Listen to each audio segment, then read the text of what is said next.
Every year, my daughter forgot to invite me for Thanksgiving. This year, I bought a villa on the oceanfront. She burst in with her lawyer. "You'd better take care of my inheritance. You don't have much left." She thought I was a lonely old man, but behind her back, she saw her worst nightmare. Before we continue, please subscribe to the channel and let us know where you were listening in the comments. The silence hit me first. I stood in the center of the living room, my phone warm in my palm, and listened to absolutely nothing. No traffic sounds reached this far up Shoreline Drive. No neighbors close enough to hear. Just the distant whisper of Pacific waves through glass that cost more per square foot than most people's cars. I'd posted the photos 10 minutes ago. 3 shots, the ocean view from the terrace, the curved staircase with its floating steps, the address numbers mounted beside the front door. Caption: 2847 Shoreline Drive, Santa Barbara, New Beginnings. Public post. Helen would see it, assuming she still checked my profile. 40 years of 12-hour days had bought me this. 40 years of weekend projects, demanding clients, structural calculations that kept me awake at 3 in the morning. I'd designed shopping centers, corporate headquarters, a museum wing that won awards. My name appeared in architectural journals. And now I own this. 4,200 square feet of modern design, floor-to-ceiling windows framing the Pacific. Hardwood that gleamed like dark honey under the November light. I should have felt triumph. Instead, I felt the weight of empty rooms. The moving truck had left 2 hours ago. Boxes lined the walls, labeled in Betty's neat handwriting. I picked one marked Office Awards and carried it to the built-in shelving near the fireplace. Inside, wrapped in newspaper, were the plaques and certificates. AIA Design Excellence Award, 1998. California Architectural Foundation Honor, 2003. Each one represented months of work, clients who trusted my vision, structures that would outlive me. I arranged them on the shelves methodically. Order calmed me, always had. Through the window, the ocean stretched gray-green under overcast skies. A jogger moved along the beach below, small as a toy. I pressed my palm against the glass, feeling the cold seep through. The phone in my other hand stayed dark. No notifications, no messages. I walked to the kitchen and found the box with the framed photographs. Most showed buildings, my projects at various stages of completion. But at the bottom, wrapped in bubble wrap, I found the family photo. 8 years old now. Thanksgiving 2016. My wife Sarah smiled from the center, her arm around Helen's shoulders. Helen looked younger then, softer. Her husband Craig stood slightly apart, already uncomfortable with family gatherings. That was the last Thanksgiving Sarah lived to see. She died 4 months later, stroke, sudden, and brutal, 59 years old. Helen came for the funeral, stayed 2 weeks, sorted through her mother's belongings with frightening efficiency, then returned to Pasadena. The calls came weekly at first, then monthly, then they stopped. I counted backward. 6 years since the last Thanksgiving invitation. 6 years of, "We're so busy, Dad," and "maybe next year," and "the kids have activities." 6 years of watching my phone stay silent while other families gathered. This year, I hadn't even asked. I set the photo on the mantle, face down. Later, maybe, or never. The days before Thanksgiving moved slowly. I unpacked systematically, creating order room by room. My drafting table went in the upstairs office, positioned to catch morning light. My books filled the library shelves, architectural texts, histories, some fiction Sarah had loved. I hung my clothes in the master closet, and they looked lost in all that space. I checked my phone more than I wanted to admit. Helen had viewed the post. I could see that in the analytics. 43 people had liked it. Helen wasn't one of them. Thanksgiving morning arrived gray and cold. I stood on the terrace in my jacket, watching families arrive at the beach below. They carried coolers, blankets, children who ran ahead shrieking. The wind off the water cut through my clothes. I went inside and prepared dinner. Roasted chicken breast, mashed potatoes, green beans with almonds. Simple. Efficient. I set one place at the dining table, cloth napkin folded beside the plate. The other chairs stood empty, and I didn't pretend otherwise. I ate slowly, watching the light fade over the ocean. The food tasted fine. I wasn't hungry. After washing the dishes, I walked down to the beach. The sand was cold and hard-packed. I picked up a smooth stone, black and heavy, and threw it as far as I could into the surf. It disappeared without a sound. The victim dies here, I thought. That man who waited for his daughter to remember him. He's gone. I walked back to the villa as darkness settled. The lights inside glowed warm against the evening chill. My home. Mine alone. That night, I sat at my desk with my financial documents spread before me. Investment portfolios showing steady growth. Property deeds, this villa, plus a rental duplex in San Luis Obispo. Bank statements with balances that would surprise Helen if she knew. And buried in an old file, the canceled check from 12 years ago. $200,000, made out to Helen Boyd Morales, down payment on her Pasadena house. To help you start your life, I'd written in the card. She never said thank you, not really. I organized the documents into neat stacks, filed them properly, everything in order, everything accounted for. The ocean sound carried through the open window, rhythmic, patient, relentless. I understood that rhythm now. The tide comes in, the tide goes out, wearing away stone one wave at a time. I could wait. I had time. 4 days later, I was in my office reviewing those same documents when I heard tires crunching on the gravel driveway. I wasn't expecting anyone. The doorbell rang, sharp, insistent. 3 times. I stood, straightened my shirt, and walked to the door. 4 days after Thanksgiving. Late Saturday morning, around 11. I'd been arranging the last of my office files when I heard the car. I opened the door and found Helen standing on my threshold. She wasn't alone. Craig stood beside her, wearing expensive casual clothes that screamed, weekend wealth. Behind them, a man in a gray suit held a leather briefcase like a shield. Mid-50s, thinning hair, gold watch catching the light. No one smiled. Helen's face wore an expression I'd seen before, forced concern masking something harder. Her eyes moved past me, scanning the foyer, calculating. Dad? She stepped forward without waiting for an invitation. We need to talk about your estate planning. At your age, these things can't wait. Craig followed her inside, his hand already touching the marble console table in the entryway. You're 67, Percy. Not much time left to get your affairs in order. He said it like a joke that wasn't funny. I stayed in the doorway, watching them claim space in my home. The suited man hesitated, then entered last. He extended his hand. Russell Boyd, attorney. Your daughter asked me to consult on some financial matters. I shook his hand briefly. His grip was professionally firm, practiced. I don't recall scheduling a consultation. This is an informal visit, Russell said smoothly. But given the circumstances, I thought it prudent to bring the necessary documents. Helen moved through the living room toward the windows. The ocean spread before her, vast and blue under morning sun. She turned back, and her expression held something like anger. This villa is excessive for someone your age, Dad. Living alone out here, so far from family.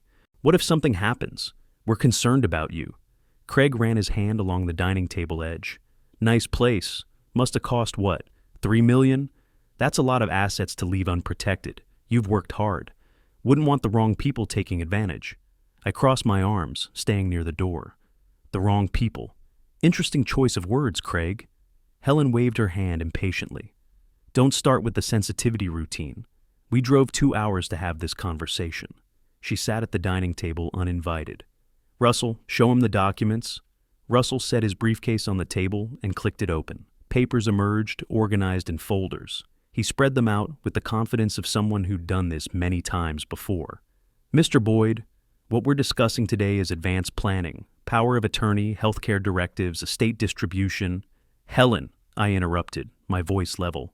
Answer my question. 6 Thanksgivings. Why didn't you invite me? Not once in 6 years. She looked up, irritation flashing across her face. Stop being dramatic. We're busy, Dad. Life happens. Travis has soccer. Emma has dance. Craig travels for work. This isn't about hurt feelings. This is about protecting your legacy. She tapped the papers in front of her. Now, Russell here has prepared documents that will ensure your assets are properly managed. Given your isolated living situation, it makes sense to grant me power of attorney for your own protection. Craig wandered toward the kitchen, opening cabinets. You've got good taste. German appliances, Italian tile. Betty, that's your decorator, did a solid job. He said the name casually, testing. Betty isn't my decorator. Then who? Honey, who's at the door? The voice came from the hallway behind me, light, warm, carrying easily through the open space. Betty emerged wearing comfortable jeans and a soft sweater, her reading glasses pushed up into her dark hair. She held a coffee mug, steam still rising. She stopped when she saw the group, her expression shifting to polite surprise. "Oh, I didn't realize you were expecting company. Should I make coffee?" The silence stretched sharp and thin. Helen stood slowly, her chair scraping against the floor. "Who is this?" Her voice had gone tight, controlled. "Dad, what's going on?" Betty looked at me, then at Helen, understanding spreading across her face. She stepped beside me naturally, her free hand finding mine. The gesture was easy, familiar. We'd done this 1,000 times. "Helen," I said calmly, "meet Betty, Betty Mason, my wife." Helen's face went white, then red. "Your what?" "My wife. We married 3 months ago. Small ceremony, just us and 2 witnesses." Craig had frozen halfway between the kitchen and dining room. Russell Boyd's professional mask slipped, revealing something like alarm. He gathered his papers quickly, suddenly uncomfortable. Helen's mouth opened, closed. "You got married, without telling me, without inviting?" She stopped, perhaps hearing how that sounded given 6 years of Thanksgiving silence. Betty's grip on my hand tightened slightly. Support, not nervousness. She'd been a psychiatric nurse for 28 years before retiring. She knew how to read a room, how to handle crisis without flinching. "We kept it private," Betty said, her tone pleasant but firm. "Percy wanted something simple." Helen turned to me, and I saw the calculation happening behind her eyes. The estate planning suddenly looked different. The power of attorney wouldn't be so simple. A wife changed everything. "How long have you known each other?" Helen's voice had lost its commanding edge. 2 years. We met at a grief support group after Sarah died." "A grief support group." Helen repeated the words like they were foreign. "You were in therapy?" "I was grieving. Your mother died, Helen. I needed help processing that." Craig cleared his throat. "Well, congratulations and all, but this doesn't change the fundamental issue. Estate planning is still important, maybe more so now with new family considerations." Russell Boyd was already packing his briefcase. "Perhaps we should reschedule. Give everyone time to adjust to this new information." Helen stared at Betty, then at me, then at the villa around us. I watched her mind work, watched her plans crumble and reform. She'd driven here expecting a lonely old man she could manipulate with concern and legal documents. Instead, she found something she couldn't easily control. Betty set her coffee mug on the console table. "I was about to make lunch. You're welcome to stay if you'd like." The invitation was polite, but her tone made clear she hoped they'd decline. Helen picked up her purse, movements sharp and precise. "We should go. Obviously you have things to discuss with your wife." The word came out bitter. Craig followed her toward the door. Russell Boyd nodded curtly and left without another word. They filed out, Helen's heels clicking hard against the stone walkway. At the car, Helen turned back. "We'll talk about this later, Dad. There are still financial matters that need addressing." "Call first," I said. "Betty and I keep a quiet household." Her expression darkened, but she got in the car without responding. Craig started the engine, and they pulled away, gravel crunching under expensive tires. I closed the door and leaned against it. Betty stood in the center of the foyer, arms crossed, watching me with those calm, knowing eyes. "Well," she said quietly, "that went about how you expected." "Worse, actually. I didn't think she'd bring a lawyer on the first visit." Betty picked up her coffee mug. "She's desperate. People don't act that aggressively unless they're already in trouble." She paused. "What are you going to do?" I looked through the window at the ocean, at the endless patient waves. "Nothing yet, but I'm going to find out exactly what kind of trouble she's in." Betty nodded slowly. "Just remember, revenge is like architecture. You need a solid foundation, or the whole structure collapses." I smiled despite everything. "I'm an architect, Betty. I know how to build things that last." The silence stretched between us like pulled wire. Helen stared at Betty, her face cycling through expressions too fast to track. Shock melting into confusion, then hardening into something uglier. Craig's hand still rested on the marble countertop, frozen mid-gesture. Russell Boyd shifted his weight, glancing between his clients and this unexpected complication. Betty stood beside me, coffee mug in hand, waiting. She'd been a nurse long enough to know how to handle volatile situations. Wait, observe, let people show themselves. I broke the silence. Helen, Craig, meet Betty Mason. We married 3 months ago. The words landed like stones into still water. Helen's mouth opened, closed, opened again. You what? Betty and I were married in August, I said. Small ceremony, just us and 2 witnesses. She's an attorney specializing in family law and estate planning. Perhaps Russell has heard of her firm, Mason and Associates in Los Angeles. Russell's expression flickered, recognition, then concern. Betty set her coffee mug down on the console table, and I watched her body language shift. The casual homeowner disappeared. The attorney emerged. I understand this is surprising, Betty said, her voice pleasant but professional. But everything was handled properly. Percy and I have a comprehensive prenuptial agreement filed with the state. Under California Family Code, Section 1615, all premarital assets remain separate property. Craig found his voice first. How convenient. You marry a wealthy widower and just happen to be an estate attorney. Betty's expression didn't change. I've practiced family law for 20 years.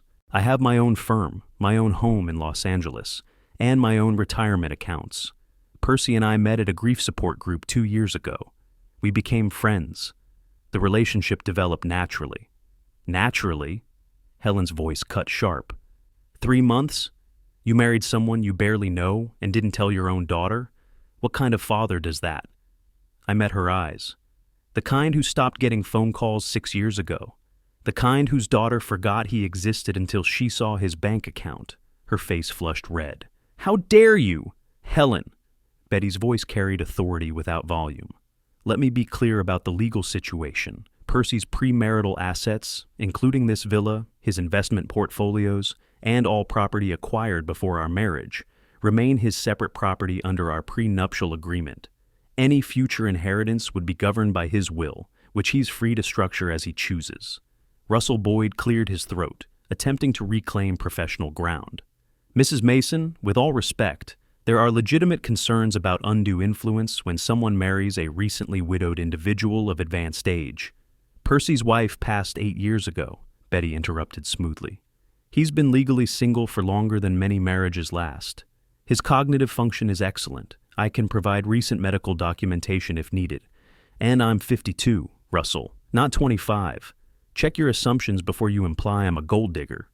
I watched Russell's face tighten. He wasn't used to being outmaneuvered. Helen began pacing, her heels clicking hard against the hardwood.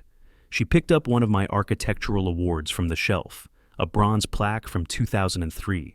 She stared at it, then set it down harder than necessary. This is insane, she muttered. Completely insane. Craig moved closer to her, speaking in a low voice that carried anyway. This changes everything. We need to talk to our attorney about challenging the marriage, maybe get a conservatorship hearing. I can hear you, I said. Craig straightened, not looking embarrassed. Just being practical, Percy. You're what, 67? People your age make poor decisions, get taken advantage of. We're trying to protect you. From what? Betty asked. A stable marriage to a financially independent professional, or from being isolated and vulnerable to manipulation? The implication hung in the air. Helen's eyes widened. You're saying we're manipulating him? Her voice rose. We're his family. You're just some stranger who showed up and... Betty is 5 years older than you, Helen. I kept my tone level, factual. She has her own successful practice. She owns her own home. And she's never once, not once in the 2 years I've known her, forgotten my birthday or a holiday. Can you say the same? The comparison struck home. Helen's expression twisted. That's not fair. 6 Thanksgivings, I continued. 6 years without a phone call, unless you needed something? You want to talk about who's taking advantage? Russell Boyd gathered his documents quickly, his professional mask cracking. Perhaps we should reconvene when everyone's had time to process this information. Helen, Craig... No. Helen's hands clenched. No. I want to see this prenuptial agreement. I want documentation. You want to verify that your inheritance isn't protected anymore, Betty said quietly. I understand. That's why I'm suggesting you direct all future inquiries through proper legal channels. Have your attorney contact mine. She pulled a business card from her pocket. She'd been carrying it, I realized. Prepared. She set it on the table next to Russell's rejected documents. Helen stared at the card like it might bite her. "This isn't over, Dad." She grabbed her purse, movements sharp and jerky. "We'll see what a judge thinks about all this. About you letting some stranger manipulate you into marriage. About your mental state." "Be careful with those accusations," Betty said, still calm. "Questioning someone's mental competency without medical evidence can have legal consequences, especially when that someone is a licensed professional with 40 years of documented success in a demanding field." Craig pulled Helen toward the door. "Come on, let's go." Russell Boyd followed, briefcase in hand, not meeting my eyes. He looked smaller somehow, deflated. At the door, Helen turned back. Her expression held pure venom. "You're going to regret this." "I already do," I said. "I regret wasting years hoping you'd remember I existed." She flinched. Then she was gone, Craig pulling her down the walkway. Russell Boyd hurried after them, documents clutched to his chest. I watched through the window as they reached their car. Helen gesticulated wildly, talking at Craig. He stood with arms crossed, face dark. Russell kept his distance, phone already to his ear. The car pulled away, gravel crunching, and disappeared down the coastal road. I closed the door slowly. Betty stood in the center of the foyer, arms crossed, watching me with those calm, knowing eyes. "They'll come back. People like that always do." I nodded. "I know, and we need to be ready." Betty picked up her coffee mug from the console table. The coffee had gone cold.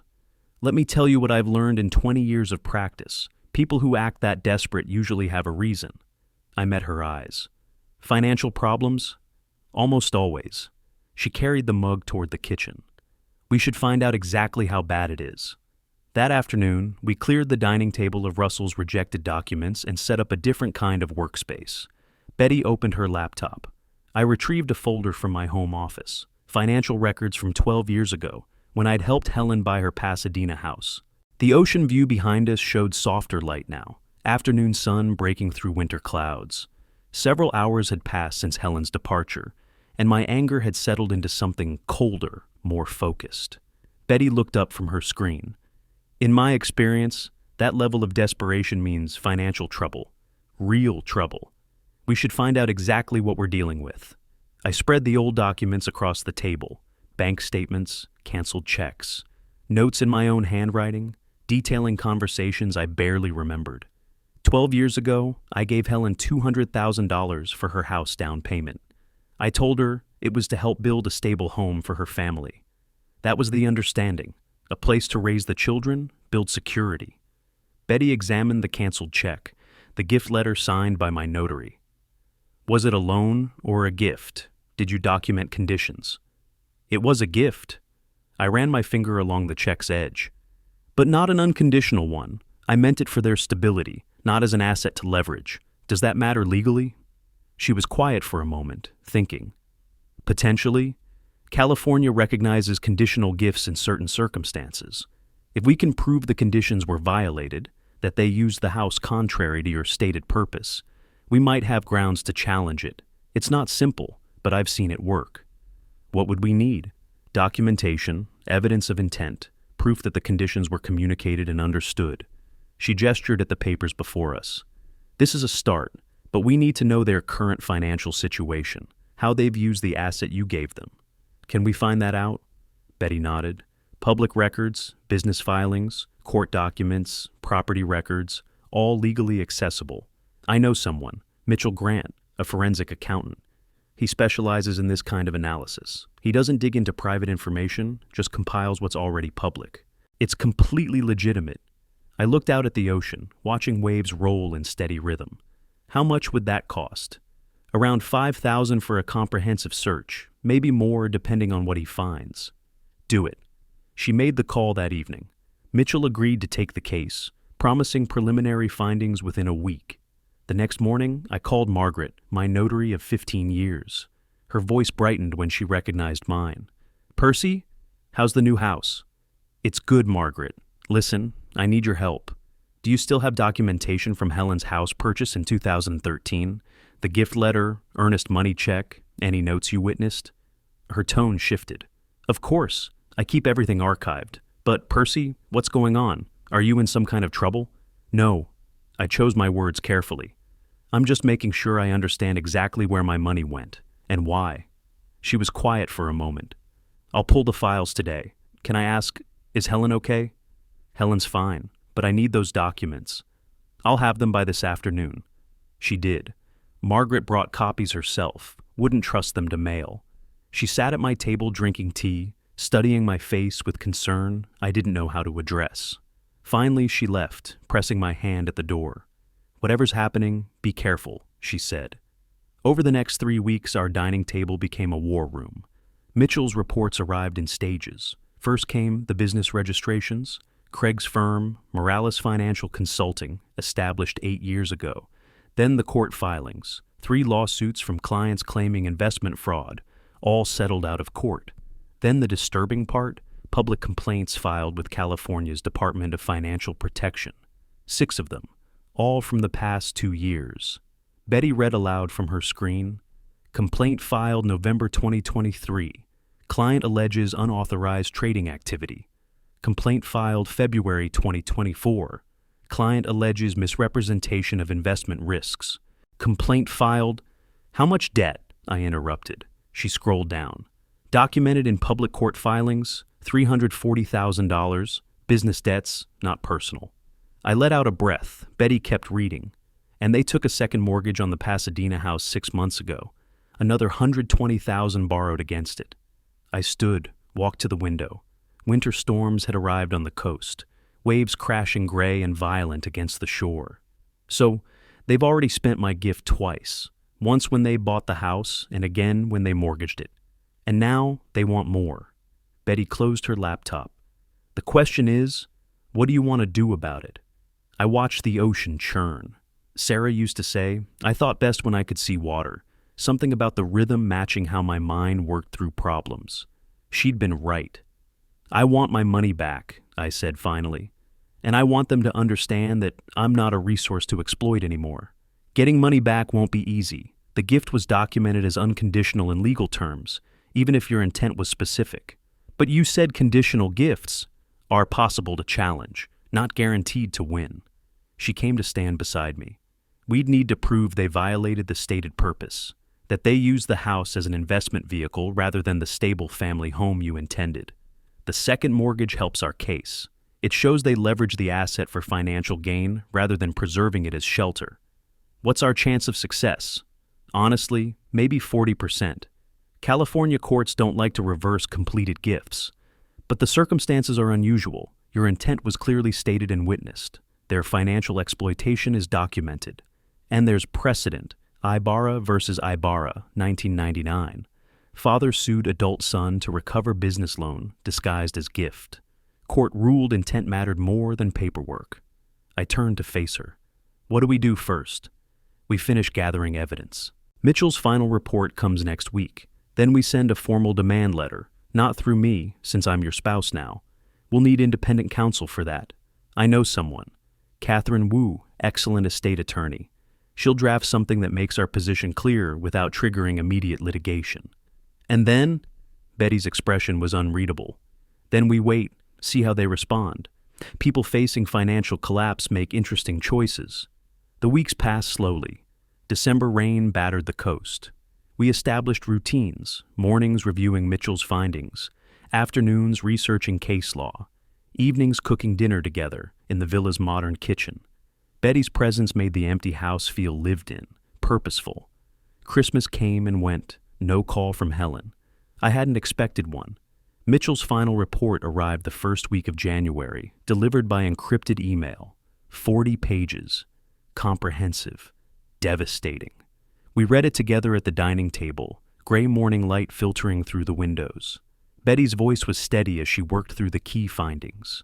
The Pasadena property at 847 Oakmont Drive is currently encumbered by 2 mortgages totaling $680,000 on a property valued at $890,000. She looked up. They have almost no equity left. One financial shock and they lose everything. I closed the folder carefully. Then it's time they understood what's at stake. I reached for my phone. I'm calling Catherine Wu. We're sending them a formal demand letter. Betty was already opening her laptop. legal language forming in her mind. Outside, the ocean churned with winter storms, dark water meeting darker sky. The architecture of revenge, I was learning, required the same skills as building anything that lasts. Strong foundation, careful planning, patience to let each element cure before adding the next. And most important, knowing exactly where the load-bearing walls were, so you knew which ones to remove. February arrived cold and gray. Winter storms rolled in from the Pacific, battering the coast with rain that turned the ocean dark as slate. Margaret sat at my dining table, her notary kit spread before her. She'd been my notary for 15 years, witnessed hundreds of my signatures on contracts, property deeds, architectural certifications. This was different. The demand letter lay between us. 3 pages of legal precision drafted by Betty over the past week. Catherine Wu had reviewed it, made suggestions, approved the final version. The language was surgical. "Percy?" Margaret looked at me over her reading glasses. "I've known you 15 years. Are you certain about this? Family disputes can get ugly fast." I met her eyes. "I'm certain. They came to my home with a lawyer, Margaret. They didn't ask about my health or my life. They asked about my will." She nodded slowly. "Fair enough. Let's make this official." Betty stood behind me as I read through the letter one final time. The argument was elegant, built like a structure. Foundation, load-bearing elements, everything supporting everything else. The letter demanded return of $247,000 within 90 days. The original $200,000 gift adjusted for 12 years of inflation.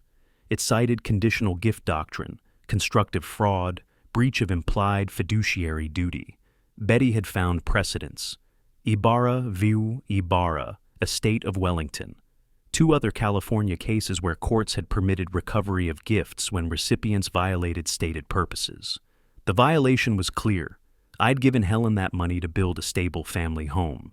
Instead, they'd leveraged it. Second mortgage, Craig's failing business, treating my gift like a credit line. That perverted the purpose. California law allowed revocation when recipients materially breached conditions. I signed.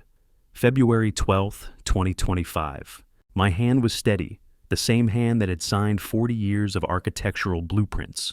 Margaret checked my identification, witnessed my signature, applied her seal. The pressure of the stamp against paper felt final. "The 90-day deadline is strategic," Betty said after Margaret finished. "It gives them time to find the money, but not enough time to hide assets. They'll have to respond, either with payment, with negotiation, or with attack." "You think they'll attack?" "People who act entitled usually do." She touched my shoulder briefly. "But we're ready." Margaret agreed to hand-deliver the letter. I paid her travel fee, $300 for the round trip to Pasadena. She left at 10 that morning. Betty and I waited. I couldn't settle. I paced the villa, room to room, watching the storm through different windows. Rain hammered the glass. The ocean heaved and churned, waves crashing white against the rocks below. Betty worked on her laptop at the dining table, preparing contingency plans. She didn't try to calm me or tell me everything would be fine. She just worked, and her presence steadied me more than words could have. Margaret called at 2:30. "It's done." Helen answered the door. She read the first page while I stood there. Percy, her face went completely white. "What did she say?" "Nothing." Craig appeared behind her, read over her shoulder. Neither one spoke. I left the certified copy with them as required by law and came back to my car. "Thank you, Margaret. Be careful," she said. Then she was gone. 3 hours later, my phone rang. Helen's name lit the screen. I stared at it for 3 long rings before answering. Put it on speaker so Betty could hear. Didn't say hello. Just waited. "Dad?" Helen's voice shook. Not screaming yet, but close. "What is this?" "Margaret just brought me some insane legal letter demanding we pay you $247,000. This is crazy." I stayed silent. "Say something. How can you do this to me? I'm your daughter. You betrayed me. You let that woman poison you against your own family." Silence. Her voice changed, manipulation replacing rage. "Dad, I always loved you. Always. We've had our difficulties, but family is family. You can't really mean this. Tell me you don't mean this." I let the quiet stretch. Then, "If you always loved me, Helen, Why didn't I see you for 6 Thanksgivings? 6 years. Not once.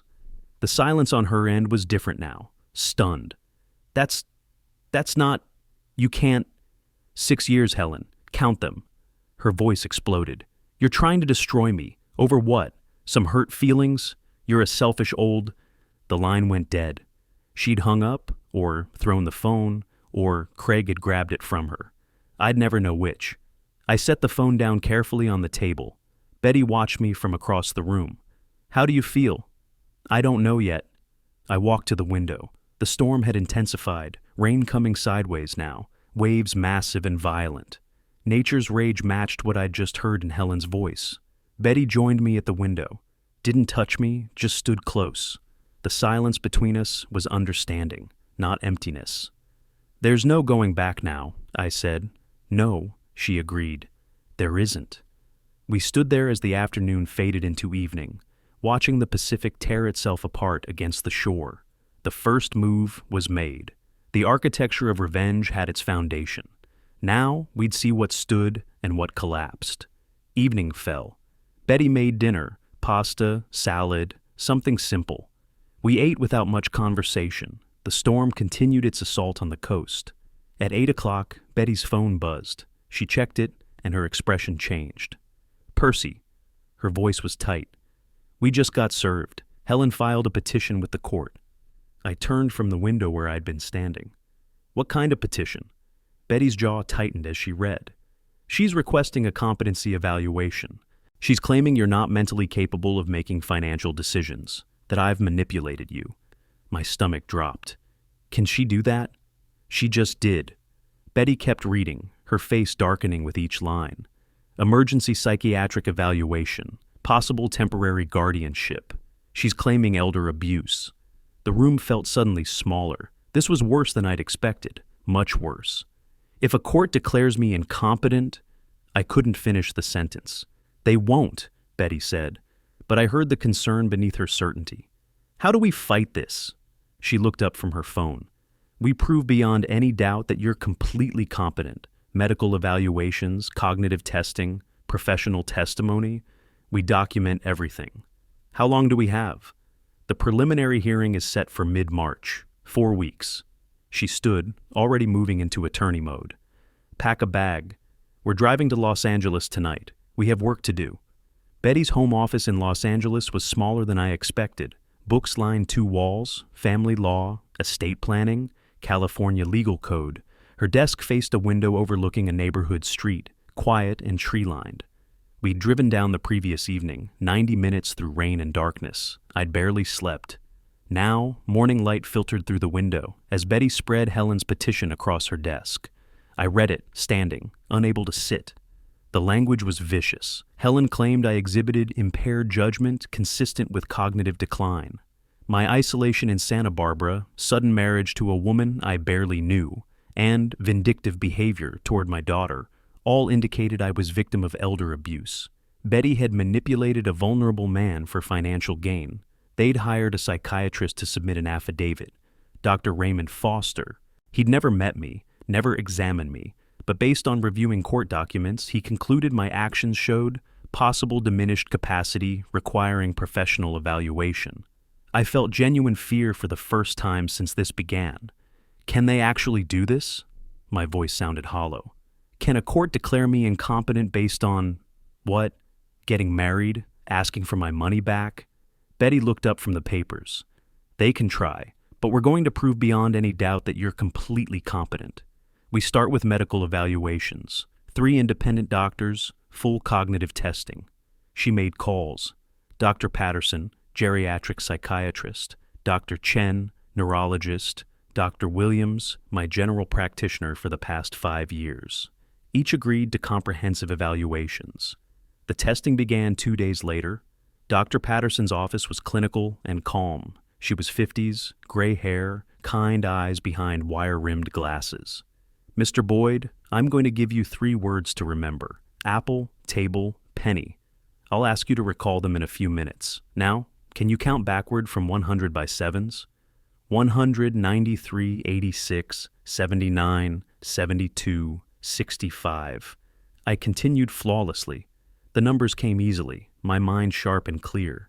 She took me through the mini mental state examination, orientation to time and place, memory tests, attention and calculation, language and visual construction.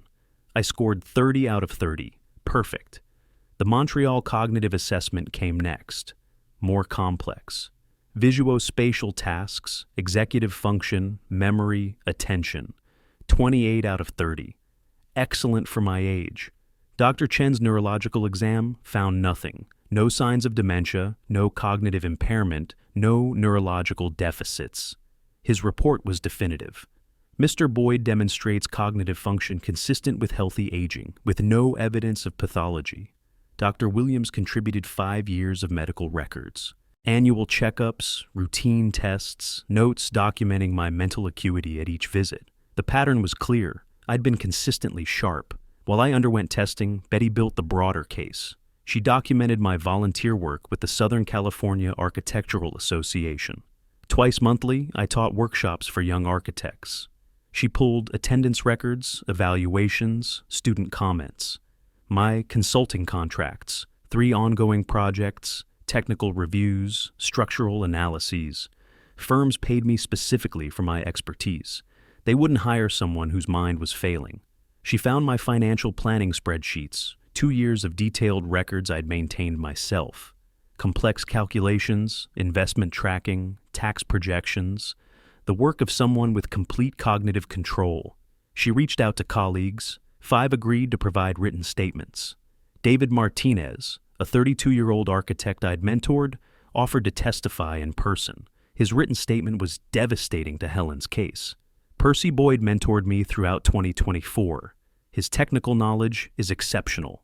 Last month, he identified a load-bearing issue in my design that could have been catastrophic. His spatial reasoning and problem-solving abilities exceed those of architects half his age. Betty compiled everything into a 3-inch binder, tabbed sections. Professional activities, medical records, financial planning, social engagement. Each section proved competence. The weeks passed in focused intensity, testing, documentation, preparation. Betty worked 12-hour days. I felt like I was building something again, not a structure, but a defense, foundation, walls, roof, each element supporting the whole. The preliminary hearing arrived March 17th, a Thursday. I dressed in the same professional attire I'd worn for 40 years of client meetings. Tailored suit, crisp white shirt, conservative tie. I looked like what I was, a successful professional, not a confused elderly man. Betty briefed me one final time in the courthouse hallway. Answer directly. Don't elaborate unless asked. The judge needs to see you're clear and rational. I understand. Percy. She touched my arm. You're going to be fine. The evidence is overwhelming. The courtroom was smaller than I expected. Judge Harrison presided. Mid-50s woman, sharp eyes, no-nonsense demeanor. Helen and Craig sat with their attorney, Marcus Webb. Expensive suit, slicked-back hair, the kind of lawyer who charged by intimidation. Helen looked exhausted. Craig's jaw was tight. Webb presented their case first. He referenced Dr. Foster's affidavit, emphasized my sudden personality change, painted Betty as a manipulator. Your Honor, we believe Mr. Boyd has been subjected to undue influence. His sudden marriage to a woman he barely knew, his vindictive demands against his own daughter, these aren't the actions of someone thinking clearly. Betty stood. Your Honor, I'd like to introduce 3 independent psychiatric evaluations, all conducted in the past month. She submitted the reports. Dr. Patterson, Dr. Chen, Dr. Williams, perfect cognitive scores, clean neurological exam, 5 years of documented mental acuity. Additionally, Betty continued, Mr. Boyd has been volunteering as a consultant and educator in his professional field throughout this period. I have testimony from 5 colleagues attesting to his continued competence. She submitted David's statement, the others. The judge read, her expression neutral but focused. Mr. Boyd, Judge Harrison said, I'd like to hear from you directly. Can you explain to me why you sent that demand letter to your daughter? I stood, moved to the witness stand, kept my voice steady, clear. Your Honor, 12 years ago, I gave my daughter $200,000 with the specific understanding it would help her build a stable family home. That was the condition of my gift: stability, security, for her family. Last year, they took a second mortgage on that property to cover business debts. That violates the spirit and purpose of my gift. I'm simply asking for return of money that was used contrary to my stated intent. And you understand the legal implications of your demand? Completely. My wife is an attorney specializing in family law. She explained the legal doctrine clearly. I made this decision with full understanding of the consequences. The judge made notes. Mr. Webb, your psychiatrist never actually examined Mr. Boyd, correct? Webb hesitated. Dr. Foster reviewed the available documentation, but never examined him, never spoke with him, based his opinion entirely on reading court filings prepared by you. Standard practice in preliminary evaluations, Your Honor, contradicted by 3 independent examinations showing no impairment. She closed the folder. I've reviewed the medical evaluations, the professional testimony, and Mr. Boyd's own statements. There is no evidence, none, suggesting cognitive impairment or diminished capacity. The petition for guardianship is denied. The gavel came down. Helen's face went white. Craig put his head in his hands. We left the courthouse into afternoon sun. Helen and Craig stood by their car in the parking lot. I heard Helen's voice carry, "How did this happen? They said this would work." Craig's response was angry. "We just spent $15,000 on lawyers and that psychiatrist, and we got nothing. Nothing." Betty and I kept walking to our car. Neither of us spoke until we were on the freeway heading back to Santa Barbara. "They'll try something else," Betty said, eyes on the road. "They've spent money they don't have on lawyers and lost. That makes them more dangerous, not less." I nodded, watching the ocean appear to our right, sun setting gold across the water. "The 90 days aren't up yet," I said. "They still have to respond to the demand letter, or ignore it, which gives us grounds to file suit." I was quiet for a moment. "How deep can we go? Legally, I mean. How much can we really recover?" Betty glanced at me. "That depends on what else we find. Craig's business troubles might be worse than we know." I pulled out my phone, opened my contacts, Mitchell Grant, the forensic accountant. "Maybe it's time we found out exactly how bad things are." Betty smiled slightly. "I'll make some calls tomorrow." The sun sank lower, painting the Pacific in shades of copper and flame. Behind us, Los Angeles faded into distance. Ahead, Santa Barbara waited. The 90 days were running out. Soon, we'd see exactly how desperate Helen and Craig had become. A week after the courthouse victory, we sat on the terrace watching spring transform the California coast. March brought warmer days, wildflowers dotting the hillsides, the ocean shifting from gray to blue. Betty had her laptop open, reviewing Mitchell Grant's supplementary report. He'd gone deeper into Craig's business records, following threads we'd asked him to investigate. Public complaints filed with California's Department of Financial Protection and Innovation, court documents, client statements. She stopped scrolling, looked up at me. "We need to dig deeper into Craig's clients. There's something here." I moved to read over her shoulder. The screen showed complaint after complaint, all following the same pattern. Clients claimed they'd authorized conservative investments, municipal bonds, index funds, treasury securities.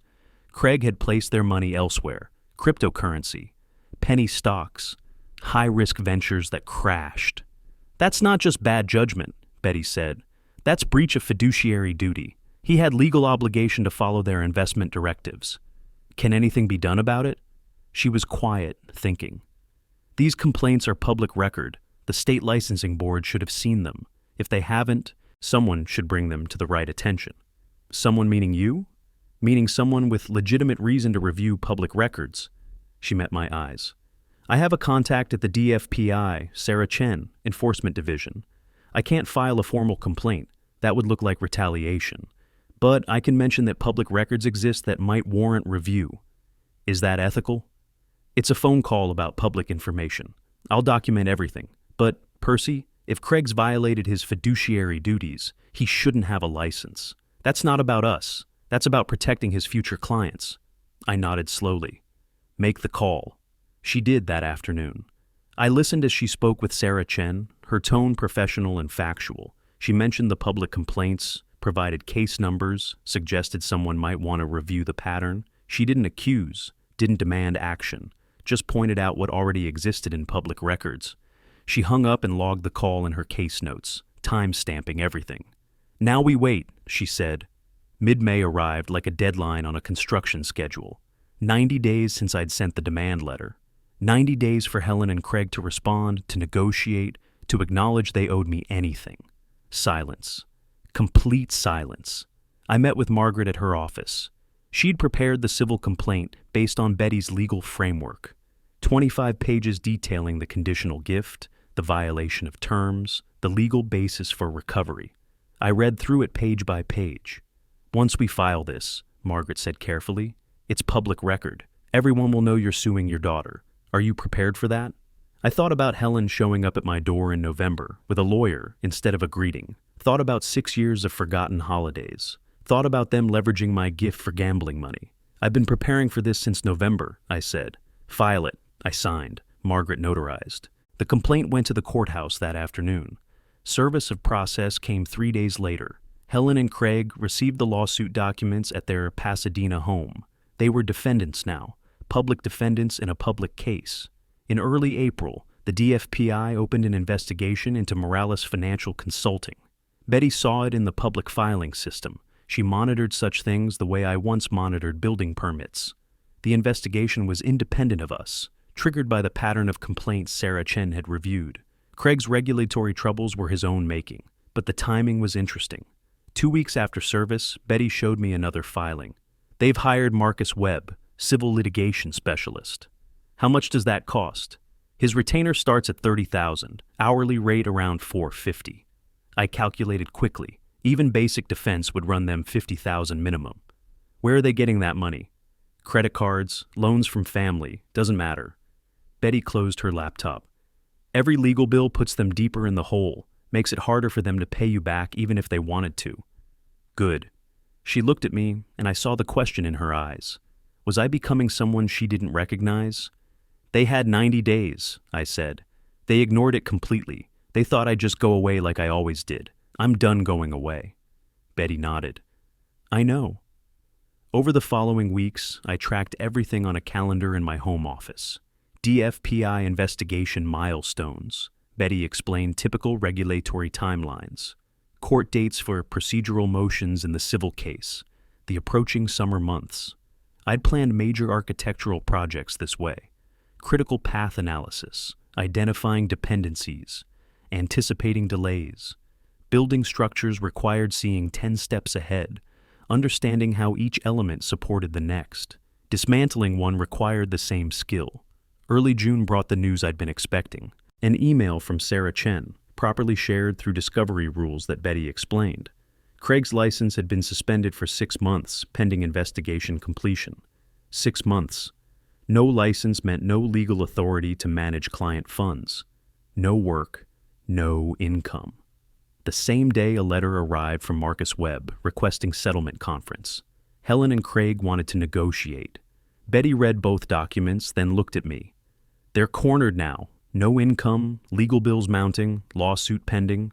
They'll have to make a choice. Negotiate with you or lose everything to the bank." I set down the papers. Thought about 90 days of silence. "Let them sweat a while longer," I said. "They ignored me for 90 days. They can wait for my response." Betty nodded. 2 weeks passed. June heat settled over the coast, turning the villa warm and bright. I worked in my office, consulting on an architectural project out of San Diego. My mind was still sharp, my skills still valuable. Everything Helen had tried to claim was false, demonstrably, publicly false. Then my phone rang. Helen's number. I stared at it, considering. 3 rings. 4. I answered. Put it on speaker. Betty sat nearby, witness and support. "Dad?" Helen's voice came through, not screaming this time, desperate. "Please, we need to talk. Can I come see you?" I waited a moment. "You know where I live. You came uninvited once before." She was silent. Then, "I'll be there in 3 hours." The line went dead. Betty and I looked at each other. Neither of us spoke. We both knew what this meant. Helen was out of options, and she knew it. 3 hours later, a car pulled into my driveway. Helen's sedan, dusty from the drive.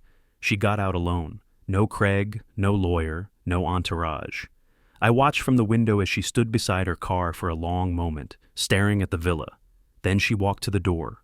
I let her knock, waited, let her knock again.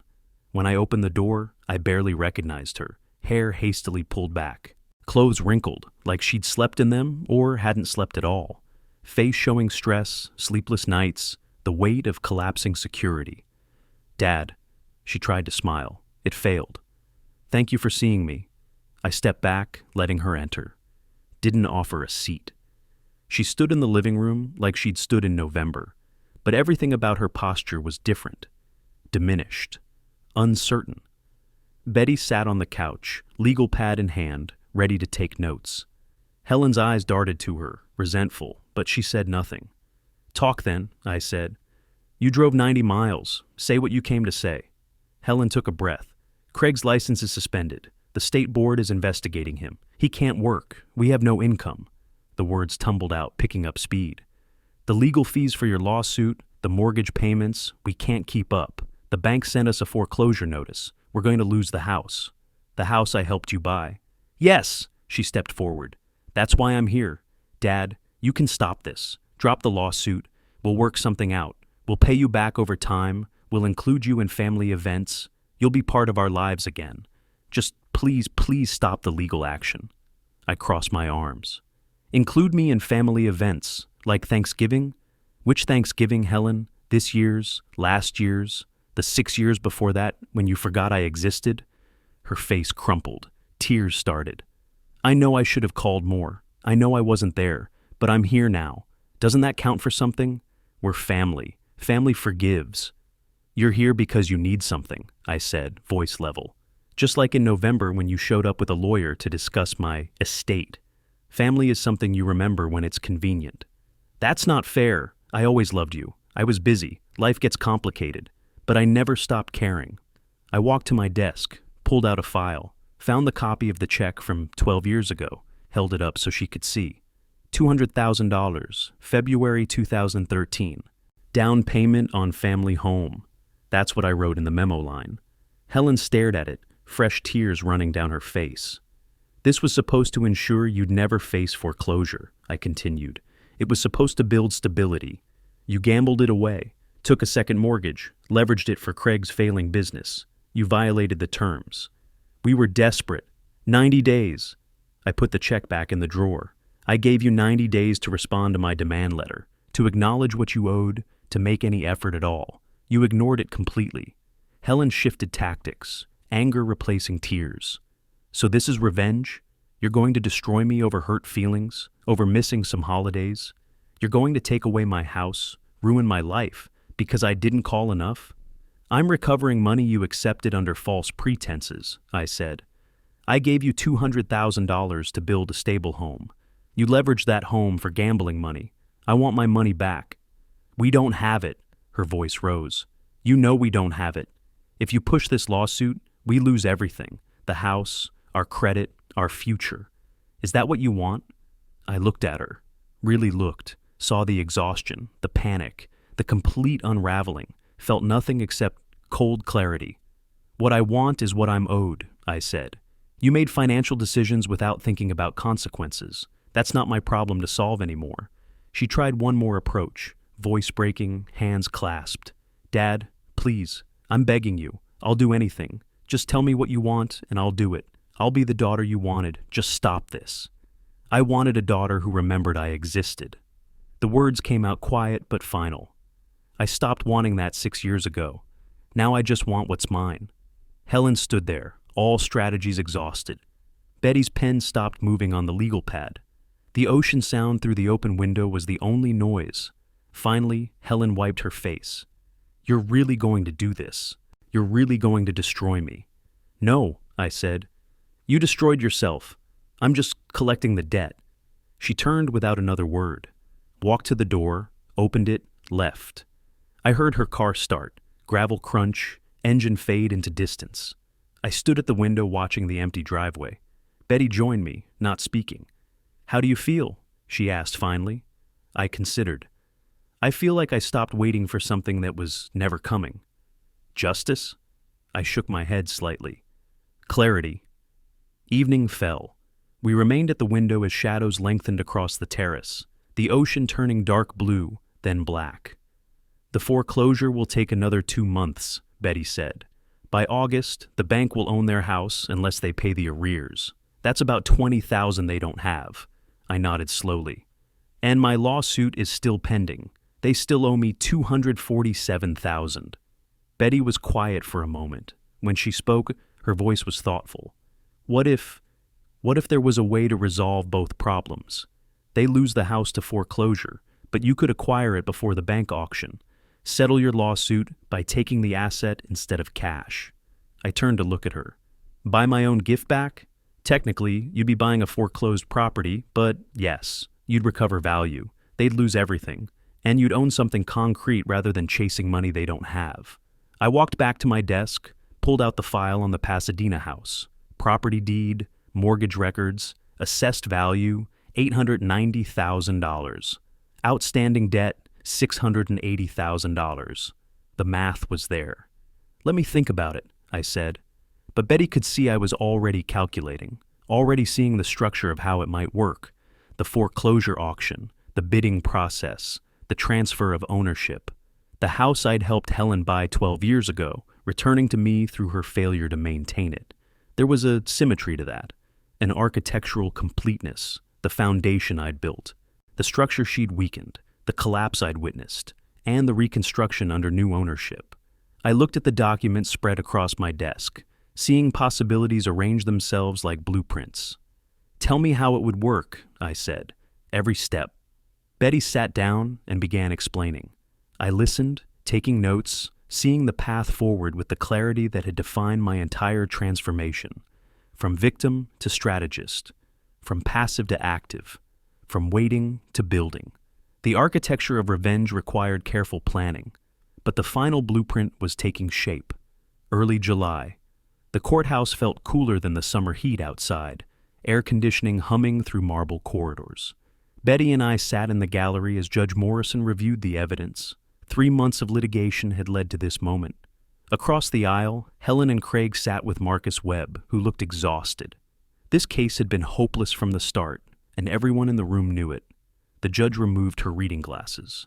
"The evidence clearly establishes that Mr. Boyd's gift was conditioned on maintaining family stability. The defendant's use of the property as collateral for business debt constitutes material breach of that condition." Helen's hand covered her mouth.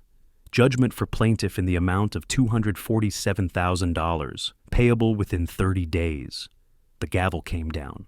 Helen buried her face in her hands. Craig stared straight ahead, jaw clenched. Marcus Webb closed his briefcase with the quiet resignation of someone who'd seen this coming. We left through different exits, no words exchanged. That afternoon, Betty called Marcus Webb to negotiate settlement terms. I listened on speaker from my villa office. "The house for the judgment," Betty said, her tone professional but firm. "Clean transfer, no contingencies. Your clients walk away free of the debt, but with nothing else." Marcus put us on hold. 3 minutes of silence. When he returned, his voice was defeated. "They accept."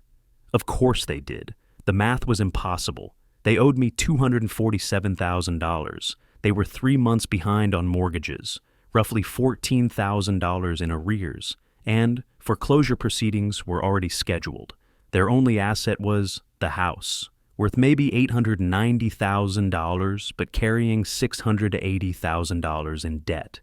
Even selling wouldn't cover everything, and they couldn't sell fast enough. The house was their only option. And now it was mine. Margaret's office. Mid-July. Helen and Craig arrived separately from their attorney.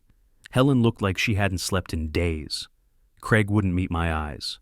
Margaret laid out documents with practiced efficiency. Quitclaim deed, satisfaction of judgment, release of all claims. "Sign here," Margaret said, sliding papers toward Helen. "And here, initial this page." Helen's hand shook as she signed. Each signature felt like a funeral. "Dad," her voice broke, "you're really going to take our house, the home you helped us buy? Where are we supposed to go?" I kept my tone factual. "You used my gift as gambling money. The court agreed you owe me what you took. The house satisfies that debt. Where you go next is your decision, just like leveraging the house was your decision." Craig signed without speaking. When they finished, Margaret collected the documents and excused herself to make copies. The room fell silent. Helen looked at me with something between hatred and desperation. "Are you happy now?" "No," I said honestly, "but I'm at peace." They left. Margaret returned with the filed paperwork. The house was officially mine. I called Linda Morrison, a real estate agent Betty recommended. We met at the Pasadena property the next morning. Helen and Craig were still living there, packing boxes. Linda walked through rooms speaking in hushed professional tones, assessing value, suggesting minor repairs. She understood the painful circumstances without needing explanation. "The property should sell quickly at this price," she said. "Good neighborhood, well maintained. I'm sorry about your family situation, Mr. Boyd." "Don't be," I said. "I'm recovering what's mine. That's not a family situation. It's a business transaction." The for sale sign went up that afternoon. Over the following weeks, I tracked everything from Santa Barbara: showings, offers, negotiations. Linda sent daily updates. I reviewed them the way I once reviewed architectural blueprints, analytically, dispassionately. The offer came in at $885,000, slightly below asking, but solid. I accepted immediately. Meanwhile, the California Department of Financial Protection concluded its investigation. Craig's license was permanently revoked for multiple violations of fiduciary duty. His career was finished. I heard through Betty's contacts that Helen and Craig were arguing constantly, blame flying in both directions. Their marriage was fracturing under the pressure. Escrow closed in late July. The accounting came through, $885,000 sale price, minus $680,000 to pay off both mortgages, minus $35,400 in closing costs. Net proceeds, $169,600. Combined with the property transfer satisfying my $247,000 judgment, I'd recovered $416,600, more than my original gift adjusted for inflation. The numbers balanced, but the math felt hollow. I sat at my desk reviewing the final accounting. Betty entered carrying 2 cups of coffee. She set one beside me, reading my expression. "Having second thoughts?" I shook my head. "No, but I'm thinking about what to do with this money. I don't need it. The villa is paid for. My retirement is secure. This was never really about the money." Betty sat across from me. "Then what was it about?" I considered the question carefully. Accountability, consequences, making sure they understood actions have weight. I paused. "But there's someone else who shouldn't be punished for their parents' choices." Betty's expression shifted, understanding. "Future grandchildren?" I nodded slowly. "If Helen ever has children, they shouldn't suffer because their mother was selfish. But Helen can't touch it." Betty smiled. "A trust fund. I can draft that." I looked at the numbers again. 169,600 from the sale. Not enough to make a real difference for a child's future. I pulled out my investment portfolio statements, ran calculations. "What if we made it bigger?" I said. "I'll add to it, make it substantial enough to actually change someone's life." Betty's smile widened. "How much are you thinking?" "Let's make it an even amount, something meaningful." I did the math. "I'll add $468,000 from my savings. Combined with the proceeds, that's $638,000 total, enough for multiple grandchildren to get educated, start careers, build real stability." "Percy," Betty's voice held quiet admiration. "That's generous, more generous than they deserve." "It's not for them," I said.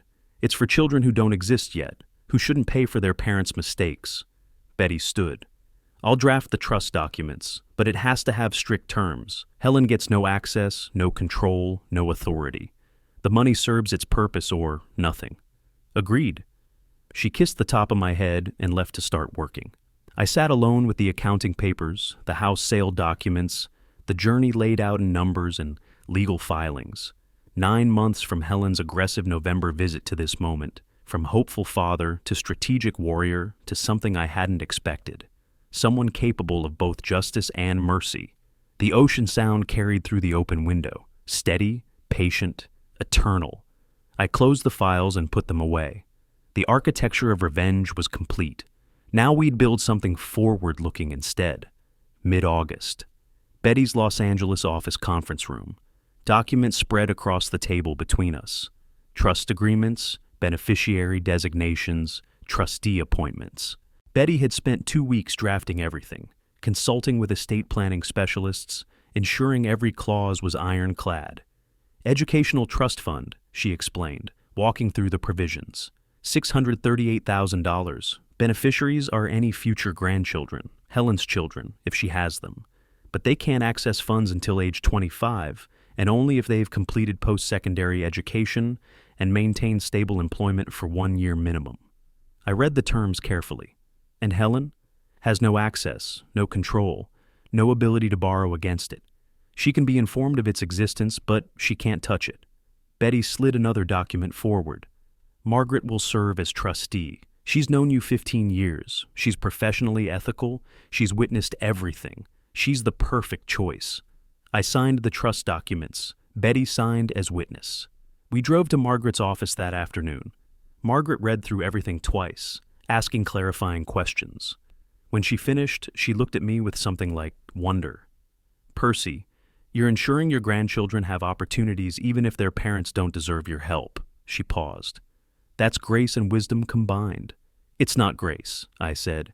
It's consequences. Helen gets consequences. Her children get opportunities. That's fair. Margaret witnessed the signatures, applied her notary seal, the same seal that had marked every crucial moment of this journey. The demand letter, the property transfer, now this. She hugged me, something she'd never done in 15 years. You're a good man, Percy. Better than they deserved. The next day I wrote a check, $638,000, transferred from my account into the trust fund account, the largest check I'd written since buying the villa. Betty filed the trust documents with the state. The legal structure became permanent, protected, separate from any personal claims or future disputes. Helen will eventually find out about this, Betty said. Probably when your will is probated someday. Maybe sooner if she has children and you choose to inform them. Let her find out, I said. Money exists that she can see but never touch. That's its own kind of justice. We drove back to Santa Barbara that evening. Summer was ending, fall approaching. 9 months since Helen had appeared at my villa, demanding estate planning. 9 months of transformation. The villa felt like home now. Not just a house, but a life Betty and I had built together. We established routines, morning coffee on the terrace, afternoon work in separate offices, evening meals overlooking the Pacific. Simple patterns that felt solid, permanent. Late August evening. We sat on the terrace with coffee, watching the sun sink toward the horizon. The ocean turned gold, then orange, then deep purple. My phone rang. Helen's number lit the screen. She'd called sporadically over the past weeks, sometimes crying, sometimes angry, always wanting something. I'd answered the first few times, brief conversations that went nowhere. She wanted me to feel guilty, to reverse the settlement, to somehow undo consequences. I looked at the screen for a long moment. Betty watched me, saying nothing. I declined the call, set the phone face down on the table. You don't have to answer, Betty said quietly. I know, I'm choosing not to. The phone stayed silent. Helen didn't leave a voicemail. She rarely did anymore. Betty took my hand. You did the right thing, all of it. The demand letter, the lawsuit, the house, the trust. You held people accountable and protected the future. That's not revenge. That's justice. I thought about that. Justice versus revenge. The line between them had seemed clear at the start. I wanted what was mine, nothing more. But somewhere along the way, it had become about more than money, about being seen, about mattering, about teaching people that actions carry weight. I'm not a victim anymore, I said. I'm not waiting for someone to remember I exist. I'm just free. Yes, Betty said. You are. The sun touched the horizon. Light spread across the water in shades of amber and rose. I'd watched this sunset hundreds of times since buying the villa, but tonight it felt different. Final. Like the closing image of something that had needed to end. Somewhere in Pasadena, Helen and Craig were living in a rental apartment, their marriage fracturing, their finances destroyed. Craig's career was over. Helen's relationship with her father was gone. Not paused, not damaged, but truly gone. They'd face years of rebuilding, if they could rebuild at all. I felt no satisfaction in their suffering, but I felt no guilt either. They'd made choices. choices to ignore me for 6 years, choices to show up with lawyers instead of love, choices to leverage my gift for gambling money, choices to attack my competence when I demanded accountability. Every choice carried consequences. I'd simply ensured those consequences arrived. The trust fund was my final move, not revenge, insurance. If Helen had children, those children would have what she'd never appreciated: opportunity backed by stability, education, career foundation. The things I'd tried to give Helen 12 years ago. Maybe those grandchildren would exist, maybe they wouldn't. Either way, the money would wait. Patient, protected, purposeful. Betty squeezed my hand. "What are you thinking about?" How much has changed since November? I was standing in this house alone, wondering if Helen would ever call. Now I'm sitting here with you, and when she calls, I don't answer. That's called healing. Or letting go. Both, maybe. The sun disappeared below the horizon. The sky held its color for a moment, then began fading to twilight. Stars would come next, then darkness, then morning. The cycle continued regardless of human drama. In my home office, a banker's box sat on a shelf, labeled simply Helen 2024-2025. Inside, every document from this journey: the original gift check from 2013, Mitchell's forensic reports, medical evaluations, court filings, the property transfer deed, trust documents, a closed chapter, archived and finished. Betty stood, collecting our coffee cups. "Come inside, I'll make dinner."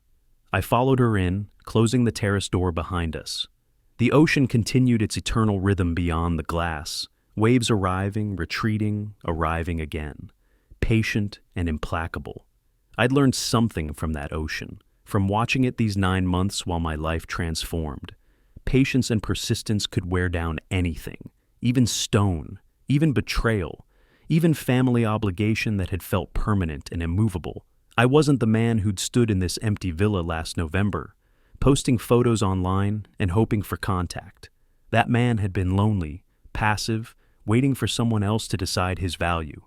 This man, the one closing the door, following his wife to the kitchen, planning tomorrow's architectural consultation, this man had learned a different way: active rather than passive, building rather than waiting, choosing peace over hoping for it. Helen's name appeared on my phone again. Another call. I glanced at it, then set the phone in a drawer. Betty looked up from the stove. Her again? Doesn't matter. And it didn't. That was the truth I'd earned through 9 months of strategy and pain and legal warfare. Helen's calls didn't matter because Helen herself didn't matter.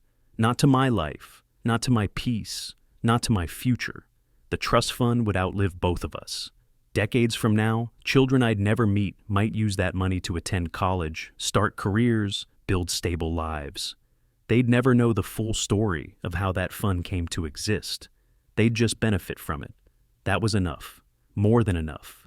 Justice, not revenge, but true justice, had been served. I was free. If you liked this story, please like this video, subscribe to the channel, and share your impressions of this story in the comments. To listen to the next story, click on the box on the left. Thank you for watching.